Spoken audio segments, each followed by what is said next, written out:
Old can crusher disassembly at Masses, new tower sections arrived at the port, tile work on Ship 30 continues, and a tower section rolls out to the launch site. Hey everyone, and welcome on board to RGV Aerial Photography's Starbase Flyover Update episode 49. I'm Jeff A, and once again I'll be your guide. Today we'll be taking a look at images taken on July the 5th. We'll be covering updates at SpaceX's Starbase facilities at Masses test site, Sanchez, the build site, and our final destination being the launch site. So fasten your seatbelts, sit back, and enjoy the flight. Let's get started over at Masses. For reference, here's a map layout of the areas of interest at Masses test site. Shout out to Proky for creating these maps for each of the 4 sites. Starting off at the ship cryo stand, Ship 31 was moved to the site on the 1st of July and then conducted 2 cryogenic proof tests on the 3rd and 4th of July, and finally moved back to the build site on the 6th of July. The static fire stand has been fitted with scaffolding again inside the main ring. Crew have been installing brackets to hold the Raptor vacuum braces that are used when they fire at sea level. They can be seen here on the former suborbital Pad B static fire stand in this image from SpaceX. At the back of the fabrication building, the foundation spotted last week has been poured, with 4 mounting points for structural steel uprights seen below. Above the structural test stand, steel legs, curved sections and railings are being staged for assembly of the 4th level. Some frames nearby have been fabricated for holding the vertical crushing hydraulic actuators in place. There is a vertical square steel section in between every second actuator mounting eyelet to mount them. To get a better idea, imagine the far one here is upside down. Fittings within the squares are to attach to the rams to securely hold them. These lower altitude photos give us some amazing details, like these blue rods that will replace the ropes as a new method of connecting the cap to the base. We can see more clearly these square landing pads on the cap also. Another detail seen clearer are these brackets on the vertical posts that will be the mounting point for 5 further actuators, which will attach to the 5 larger brackets on the blue cap structure, adding to the range of tests possible on this test structure. As mentioned in previous episodes, the cap also has extra mounting points on top of the actuators to offer twisting and lateral forces to the cap to further test the articles for flight stresses. Over by the old can crusher base, crews have been busy removing the 20 pull-down rams. It appears that they are testing them in this test rig, as well as the rig over by the fabrication building. The building previously removed from Masses has turned up at SpaceX's new Starbase staff bus terminal. The older terminal nearby has been operational for some time now. A quick look over at the commercial site confirms that SpaceX has put this project on hold for now. Nearby, at the storage lot, old grey counterweights are being moved here, possibly being replaced by the newer black ones. Let's move over to Sanchez. Here's a labelled map of the site to get your bearings. Beginning at the GSE building, with work winding up at the launch site tank farm upgrades, the surrounding areas are cleared ready for the next big project. In the stand construction area, more of these lengthy square steel sections are staged, but it's still unclear what these are for. Yet another mystery structure is being assembled further along, and since last week, looking at the lower altitude shot, it's getting a coat of white paint that usually indicates Star Factory or Mega Bay equipment. There are 2 longer pieces with a bend in the middle and what appears as a cross member plus this straight white beam. Moving over to the inventory tent, 2 more access platforms have arrived. This totals 4 out of the 6 expected to complete the 2 engine install stands on the left hand side of Mega Bay 2. Some of the shelves outside are being cleared off, possibly older, obsolete version 1 ship parts. Over at the tower section area, Module 1 of Tower 2 has vanished, but more on that later. On Module 2, propellant lines have been installed as well as access platforms installed on Module 2 and 3. Over at the Port of Brownsville, Section 4 and 5 as well as the chopsticks and carriage have landed. Cryo-plumbing including the basket strainers have been pre-installed while they were in Florida. The carriage also has the hydraulic accumulators installed. The chopsticks are still missing the fold-out ship lifting pins, with speculation that future ships may have a retractable landing pin system or even landing legs. Tell us what you think about how a ship may end up landing in the comments below. The crane known as Grover and other small cranes were parked here and later moved into the Star Factory to weather the upcoming storm.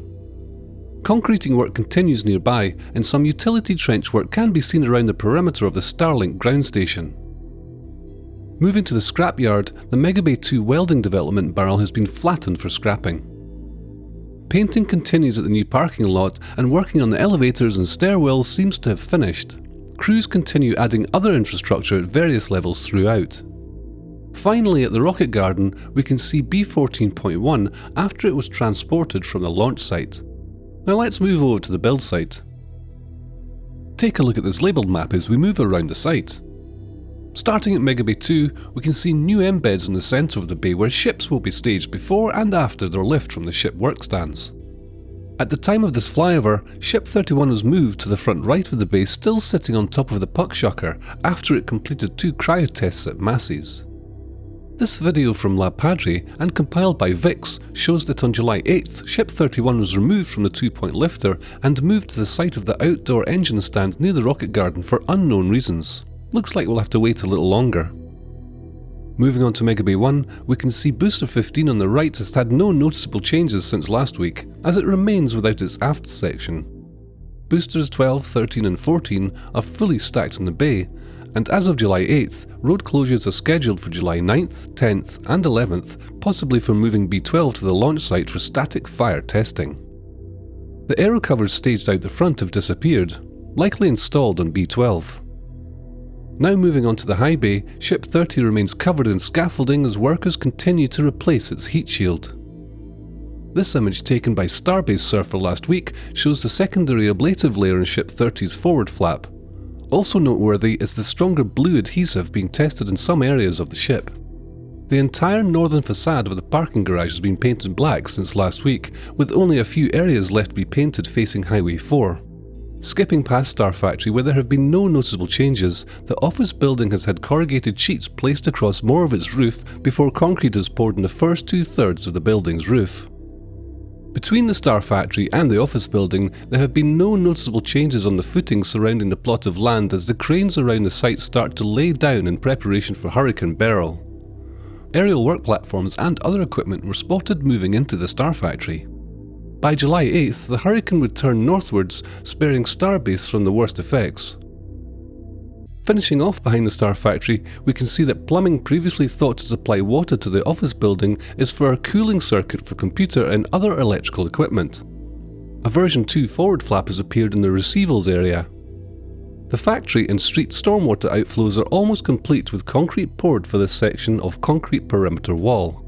That's all for the build site. Let's fly over to the launch site. Take a look at this week's labelled map. Let's begin with the base progress for Tower 2.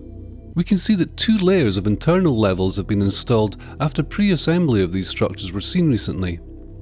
In the very centre, we also see that the construction elevator that rises from the centre has also been installed. This week saw the removal of the tower feet pieces that integrate the first module to the base. We can see that one of them on the easternmost corner is reinstalled, with the west piece sitting temporarily on the base wall adjacent to its location.